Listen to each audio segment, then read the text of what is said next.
Aí eles cantavam assim: onde vai camisa verde, com tanto garbo a marchar. Dizem que vai salvar a pátria. Aquilo ali era praticamente uma segunda religião deles, né? É lembrança boa, mas a gente fica triste. Eu vejo falar, mas eu não sei de nada, não.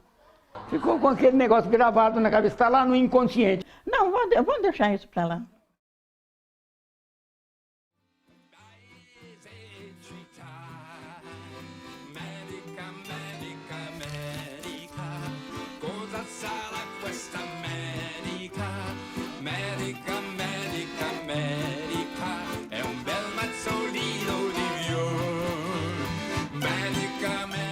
Os italianos que vieram para Burarama saíram da Itália porque passavam muita dificuldade.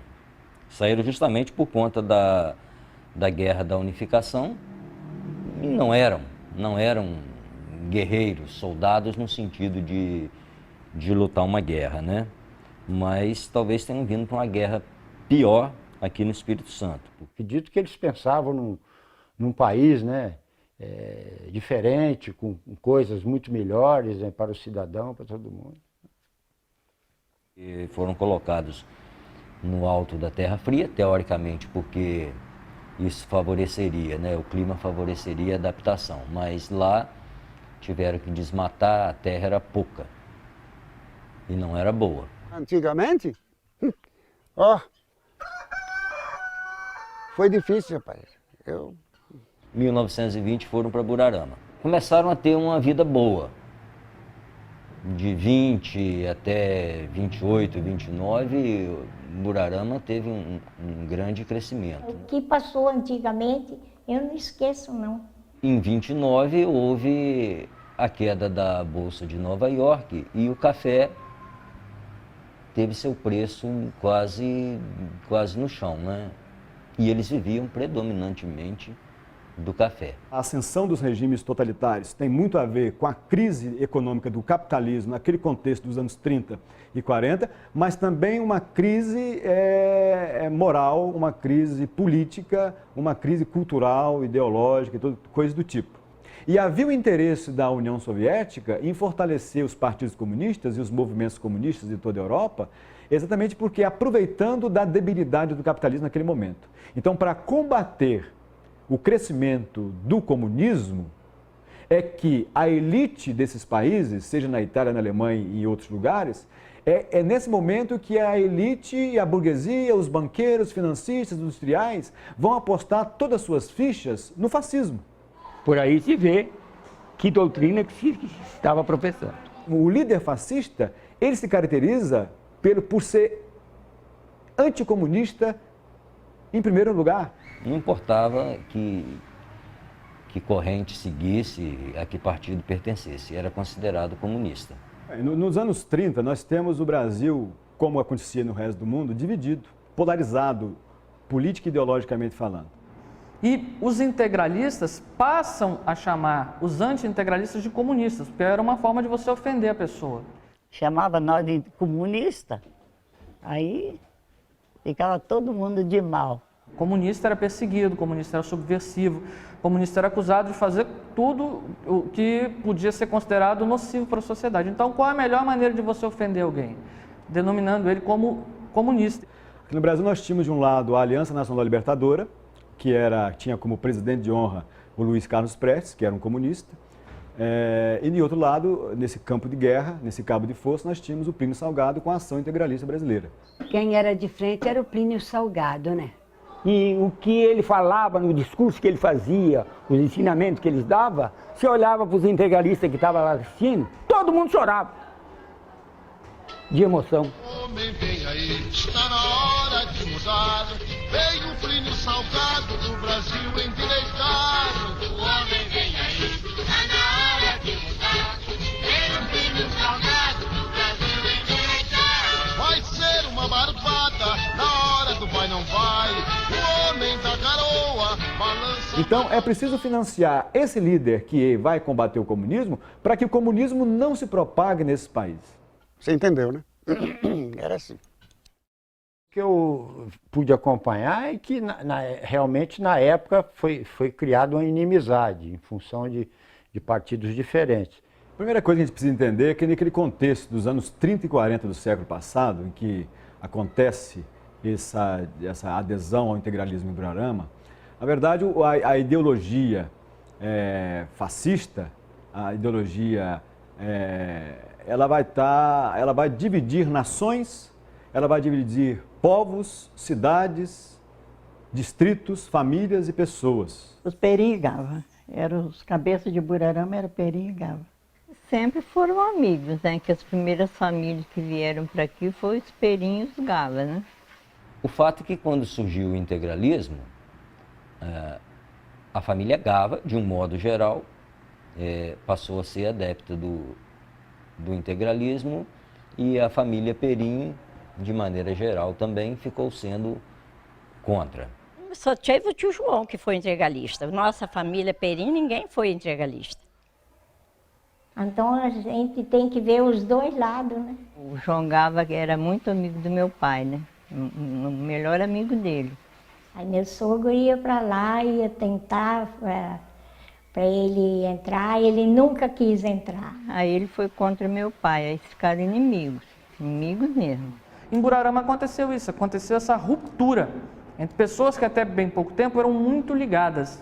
E essa ideia fascista, que no Brasil vai ser traduzida com o nome de integralismo, que é o nosso fascismo tupiniquim, vamos dizer assim, vai chegar nas pequenas comunidades e, evidentemente, nas comunidades onde havia descendentes de imigrantes italianos. Em Buararama, ele não foi apenas um movimento político, não é?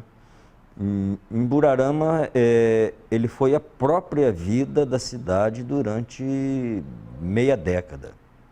Eu me defino como um integralista pela doutrina que o Plínio criou, reinventou, não sei o que ele disse. O Plínio Salgado esteve na Itália, observou o que estava acontecendo na Itália no início da década de 30, volta para o Brasil, reúne uma série de intelectuais, de jovens de São Paulo e lança, em outubro de 1932, a ideia da ação integralista brasileira. Deus, pátria e família. Aquele lema do integralismo, Deus, pátria e família, eles seguiam aquilo mesmo. Eu não sei se hoje em dia seria Deus, família e pátria, né? Mas para eles era Deus, pátria e depois a família. Eles se reuniam, rezavam muito. Era o povo da igreja que entrou nesse integralismo. O que me encanta porque a primeira palavra é Deus. Aí entra um elemento importantíssimo para a penetração dessa ideologia fascista, o integralismo no Brasil, que é o apoio, a colaboração e a exaltação do fascismo no Brasil pela Igreja Católica. O Partido Comunista Brasileiro não fala de Deus. E, evidentemente, você está falando da Igreja Católica, que tem uma força de penetração inigualável, e a força da Igreja Católica, ela se expressa especialmente em comunidades camponesas, agrárias, que trazem, em sua composição, indivíduos que trouxeram uma fé muito forte da Europa. O padre, acho que ele era integralista também, né? Padre Leandro, ele não era propriamente um integralista, mas ele vivia na casa dos integralistas. Ele não deixava de dar apoio. E esse padre que era daqui naquela época brigou com o papai, né? Isso eu sei. Eu não vi não, mas falaram que deu uma briga muito feia lá na igreja com o papai. Entendeu? Dizem que o padre queria que no final de uma celebração eles cantassem o hino do integralismo. Eu sei que era uma confusão danada aí, negócio entre eles, né? Então, Perim era meio espinhado. Não deixou bater o pé, falou não pode, não pode. Aí ele foi excomungado por isso. Ela falou que foi praga, né? Falou que enquanto houver um descendente do Antônio Perim aqui em Buararama, isso aqui não vai para frente. Isso é realidade, você sabe disso, né? Aí o padre excomungou, falou que ele não era digno e falou que ia ser excomungado a terceira, quarta geração da família dele, ia ser excomungada. Ai, que pena, né? Mas é uma mágoa muito grande que a gente ainda nota hoje que os integralistas têm contra Antônio Perim, que era O juiz de paz, que era o maior inimigo dos integralistas. E mesmo sendo anti-integralista, você não é necessariamente um comunista ou alguém de esquerda. Você, na verdade, está tentando defender a ideia da unidade da comunidade. Pega fogo o tempo de política. Eu nem gosto de chegar o tempo de... quando é presidente, isso tudo bem. Mas quando que começa a colocar a pessoa para ser vereador de Burarama, gente, mas é uma guerra. Sempre foi. Na política sempre foi. Mostra exatamente que a sociedade de Burarama nunca se recuperou do trauma do movimento integralista, que o movimento integralista causou, essa disputa política tão acirrada. Mas essas brigas que ocorriam, essas disputas políticas, ficaram marcadas, magoaram muitas pessoas e até hoje elas não conseguem esquecer isso. É só uma raiva, um ódio que tinham um do outro, né? Porque a minha mãe, eles eram tão contra, assim, um com os outros, que ela sempre falava assim, eu peço a Deus que nenhuma filha minha case com um Perim. Já namorei muito gava, né? Ai. O meu sogro, o João Gava, ele ia lá na casa do meu pai e pelejava para o meu pai entrar, né? Ele queria que meu pai entrasse, mas todo mundo lá já tinha entrado. Nós não se dava muito com eles, não. Vivia mais, brigando. Não era uma guerra, era uma perseguição, quer dizer, era uma luta. Foi uma disputa de poder. Em todo lugar onde há disputa de poder, há conflito. Vocês tomam cuidado, porque eles têm raiva do seu pai, isso pode fazer algum mal para vocês, né, essas crianças.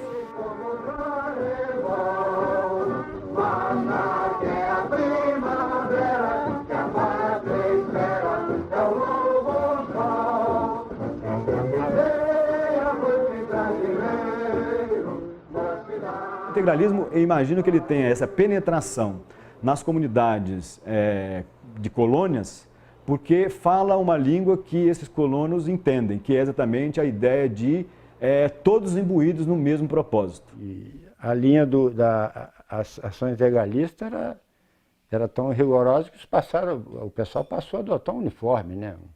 Eles iam para a reunião com uniforme. E, de certa maneira, toda essa indumentária, uniforme, as palavras de ordem, Deus, Pátria e Família, os símbolos, as marchas, a organização em milícia, isso era algo que, naquele contexto histórico, a nível internacional, parecia uma ideia plausível. Você vai se uniformizar, tem todo aquele ritual, aquela ritualística dos estandartes, das bandeiras, das insígnias, do uniforme. Era bonito, eles andavam todos bem arrumados, com camisa verde de manga comprida, com escudo assim na manga, né? Tanto é que o símbolo do integralismo é o signo, é a soma, é indivíduo somar para poder fortalecer cada um por si mesmo e o outro, o grupo como um todo. Por quê? Porque a AIB não foi só um grupo de pessoas que se reunia para fazer viagens ou churrasco ou encontros. Fazia reuniões, tinha palestras, explicações, você ia aprendendo muito. Tudo isso funciona como elementos aglutinadores, elementos que vão reunir essa população em torno de uma causa, em torno de uma ideia, em torno de um ideal. Em Burarama se construiu a única sede própria para o integralismo. Seria uma sede que seria um local de encontro, seria um local de estudo, como todas as sedes da AIB são. Você teria que ter ali um retrato do Plínio Salgado, você teria que ter o sigma, você teria que ter uma bandeira do Brasil e uma bandeira do movimento integralista. Daí a gente vê a paixão com que eles viviam essa doutrina. Então você tem o Getúlio Vargas usando os integralistas para eliminar primeiramente os aliancistas da ANL. Você sabe que eles davam instrução. O que estava se ensinando, meu pai, o que ele dizia, ele dava instrução para instruir os amigos, quer dizer, os companheiros integralistas, ele dava instrução, ordem unida. Ensinava a manusear as armas, porque não sabia o que viria pela frente. E é uma coisa que estava crescendo. Eles discutiam política e, mais do que isso, eles foram para ação política. Você vai ter, por exemplo, 2 prefeitos integralistas no Espírito Santo, de Santa Teresa e do Luiz Martins. Você vai ter dezenas de vereadores eleitos pela legenda da Ação Integralista Brasileira, AIB. E depois passou a incomodar alguém, né? O governo não queria que ninguém ficasse instruído, porque perdia o domínio. E se enganaram os integralistas na medida em que Vargas, após dar o alto golpe no seu governo democrático e implantar uma ditadura no Brasil, ele vai também articular, passar a agir no sentido de também eliminar esse outro grupo que lhe fazia oposição, que poderia ser um potencial inimigo contra o seu governo. Getúlio entrou em 30, ficou até 45 como ditador. Tanto é assim que, diante da negativa de Vargas de convocar eleições presidenciais para o momento seguinte do golpe, os integralistas, que antes, no primeiro momento, apoiaram o Estado Novo, vão começar a fazer oposição. E tem muita gente que era integralista que acho que não gostou não. Isso foi o pretexto, a justificativa para Vargas, então, a partir daquele momento, eliminar o integralismo no Brasil enquanto grupo politicamente organizado. Tanto é que, nesse momento, Plínio Salgado terá que sair do Brasil e ir para Portugal. O Plínio sumiu, desapareceu, com tanto do medo, quase morreu. Quase que morreu, dizia que era valentão, na hora do pega-pega, ó, pro sertão. E dado aquele impasse que surgiu em função do integralismo, naquele movimento já bem adiantado de prestes a inaugurar uma sede da Ação Integralista Brasileira, e aquilo ficou no clima quente da política. O primeiro grande relato da invasão, digamos assim, vamos usar esse termo, da polícia militar do Estado do Espírito Santo lá em Burarama, foi no dia 15 de agosto de 1937. O que ia acontecer nesse dia 15 de agosto? Nós tivemos a visita lá de 50 e tantos policiais, metralhadoras, fuzis. Tinha a metralhadora armada, né? Canhão de todo tamanho ali virado para cá. Falou que ia derrubar a sede. E se sabia quem foi que participou, aqui as autoridades, para que isso acontecesse. Sempre eles culpavam mais era o Antônio Perim. Eu considero meu avô como um traidor, como alguém que denunciava os integralistas à polícia de Getúlio Vargas. Depois nós estávamos em plena ditadura. Logo em 37 veio o Estado Novo.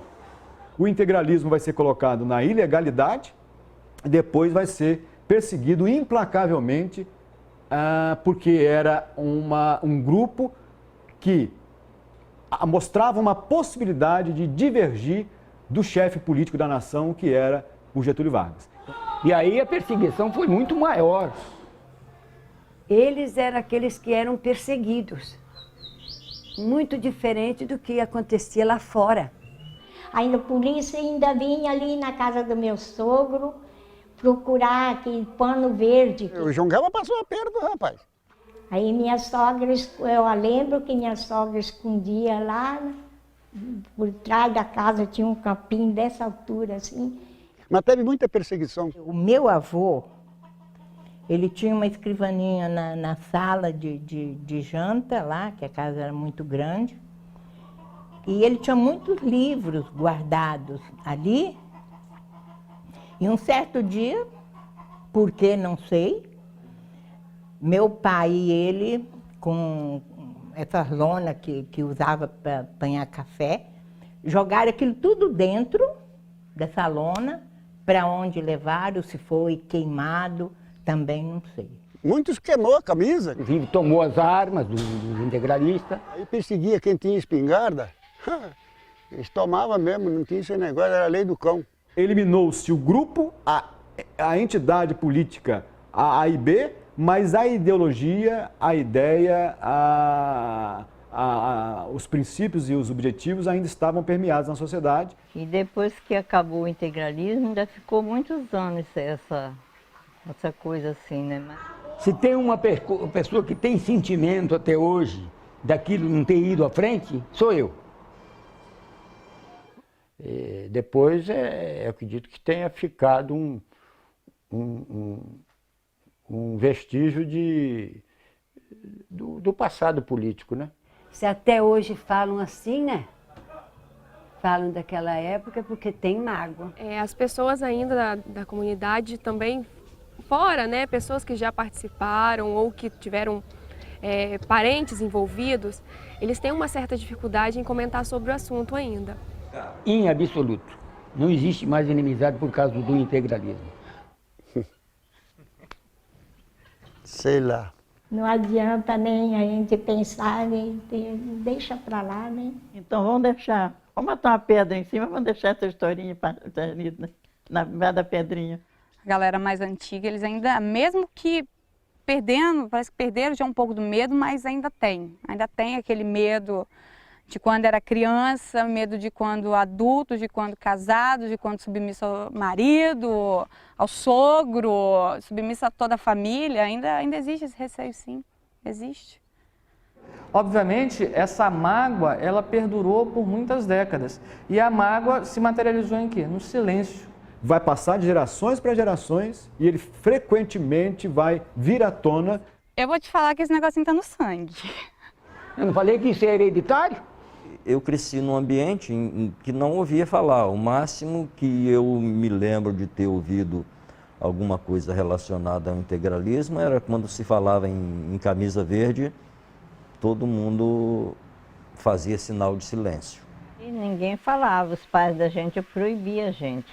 A comunidade se autopreservando de um passado recente que foi traumático. Isso acabou, ninguém mais fala e tinha medo de falar. Porque naquele tempo não tinha a comunicação que temos hoje da gente saber o que se passa lá no mundo atual.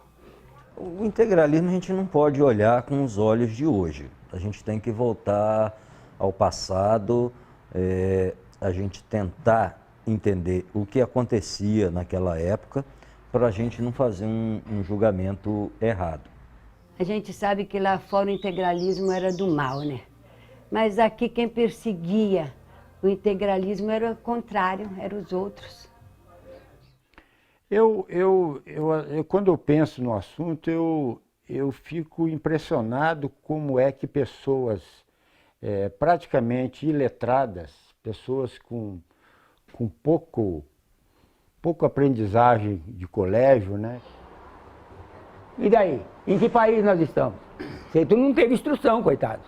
As pessoas que idealizaram tinham formação escolar, né? Que era o chefe, o subchefe, mas a nível deles aqui de chefia de interior, o caso do meu pai e os amigos que participaram com ele, eu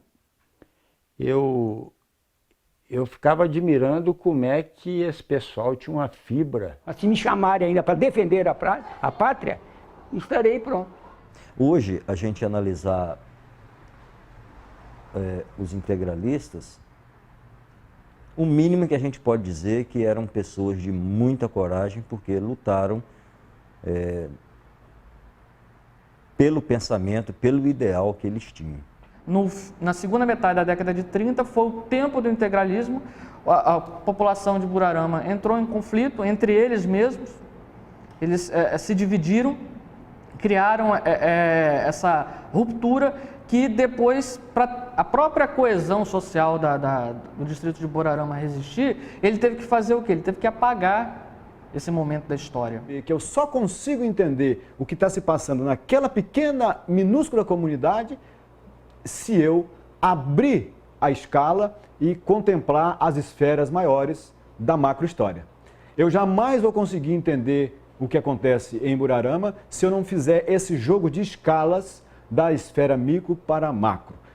Como a gente costuma dizer, dentro da historiografia, o micro desnuda o macro.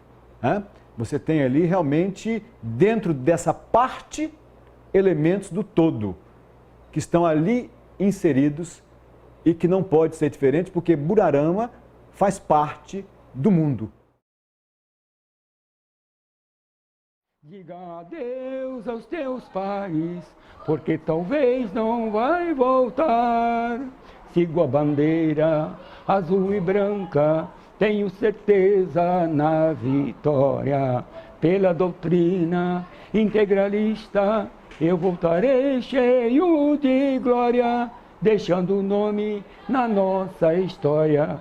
O integralista do sul ao norte não teme nada, nem mesmo a morte. Al mondo é belo para quem que sa goderlo. Anauê pelo Brasil.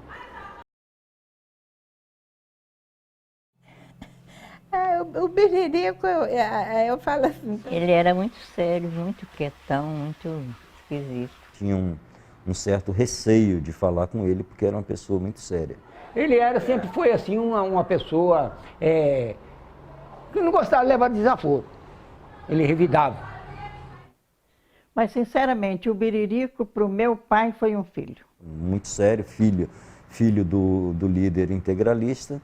O Biririco era muito seguro demais. Nem um copo d'água para as pessoas ele dava, não.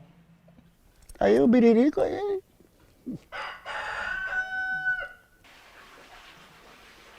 O que o Biririco vai pensar? É uma boa pergunta.